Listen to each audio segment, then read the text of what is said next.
Dr. Jyoti MATALIA, I think. Yeah, okay. So good evening, judges and my dear friends. I'm going to talk on myopia control treatment in progressive myopes in Indian pediatric population. No financial disclosures from my side. Now we already know that 50% of our myopes are in South Asia and 50% of the world population is eventually going to be by 2050. It's important therefore to prevent, and these are the various options. But the confusion always remains, what is the best option to use? Why? Because LDA we know, though it is cheap, it has very low compliance, whereas defocus glasses have cost issues. With this in mind, we decided to evaluate in the last 2 years the effects of myopia control treatment. Why? By using the peripheral refraction. So what is this? We basically use the open field autorefractor manually, where besides the central part, we also use in these different 8 fixation targets the exact refraction, which is at temporal, nasal, 20, 30 and superior inferior. And from this difference, which we calculated from the central position, we were able to get the defocus. So we included all cases which had good vision and refraction of 1 to 6, and we also excluded high astigmatism and anisometropia. Any ocular pathology was excluded. Out of the 6 to 16 years myopic progression, we divided them into 3 groups: mild, moderate and severe.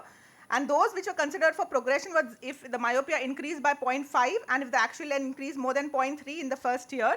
The follow-up was checked every 6 monthly for axial length and refraction.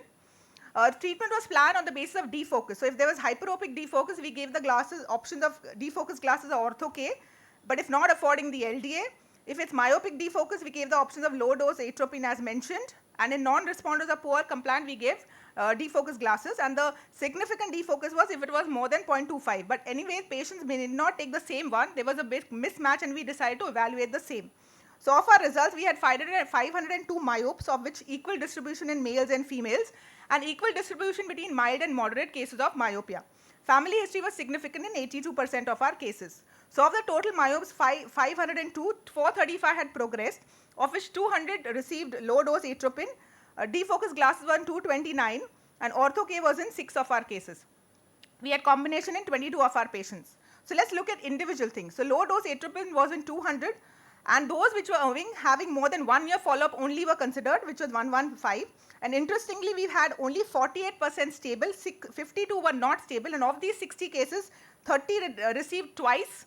LDA with defocus glasses given in 22 patients and shifted to defocus in 8. Whereas in cases of those with defocus glasses with a follow-up more than 1 year, we had about 78 patients, of which stable was 76, that is 98% were stable. Ortho K, we had only 3, and of the 3, all were stable. Interestingly, our mean axial length reduced from 0, was significantly reduced in all the 3 groups as mentioned. So in summary, we had LDA had more than 1 year follow-up in 55 cases. Halt glasses were in 78. And if you see, the LDA refraction reduced from minus 0.78 to minus 0.23 with an axial length improvement from 0.38 to minus 0.14. Whereas in case of glasses, it was a drop from 0.93 refraction to 0.14 and axial length from 0.39 to 0.07. So what we already know is that hyperopic peripheral blur is a risk factor for progression, and LDA and defocus glasses eventually are equally effective as mentioned here. What this study actually tries to tell us is that the efficacy between the LDA and DG is not status in all cases. Like for example, we had only 48% who did well. In fact, if we look at the IATOM study which we did in India, we were having only 22% progression, but our study showed 52, which means there's a variability, compliance is an issue. Whereas in defocus glasses, we got about 98% for those who had more than 1 year follow-up, but yes, we need a longer follow-up. What this sort of study also tells us, therefore, the hyperopic defocus is not the only cause for myopia progression, and both this LD and defocus works in both the cases equally well, whether it's myopic or it's hyperopic. Compliance always going to be an issue. Now, what is the issue about cost? So, the cost of defocus glasses is about 7,500 to 12,500 at any range. But if you take LDA, it costs about 6,000. But is this significant? It is for the patients to decide, not us, for the parents to take a call. I do accept the limitation that we need a longer follow-up. We have to have a larger sample size and a note on the lifestyle modification. But definitely from the study, I would like to say it's the first study that considers peripheral refraction in the Indian pediatric eyes as a way to compare the myopia control treatments. LD and defocus are variable, but definitely need a long-term follow-up. But at least this is one of the few studies where whole defocus glasses are considered on a longer follow-up in pediatric eyes. And we can use as a PR as a guiding tool to decide and give the options to the parents, because eventually they will decide what can be used, but what to start with can be decided on the basis of the peripheral refraction. So thank you very much for a patient listening. Thank you, Dr. Jyoti MATALIA.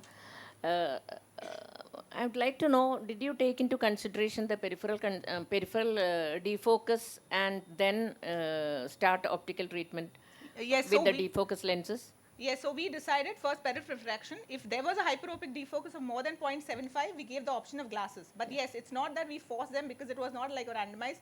Parents chose to take, and we had more than 75% who chose the glasses. Those who didn't were shifted to LDA. But we also noticed that those who were on LDA and had a hyperopic defocus did not progress. So what I'm trying to say is, irrespective of whether peripheral refraction is hyperopic or not, we were able to get patients who were stable. So at least this gives us a guiding thing, okay, we have done PR, we can offer this because we are able to show that there is a defocus. Okay, so those who didn't respond to LDA, you switched to... No, we gave an option, we made it twice. After 1 year? Yes, after one, no, not after 1 year, depending on.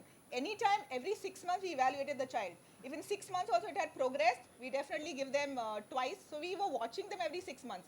These with a 1 year follow-up had people who had progressed more than 0.3 millimeters actual length or more than 0.5.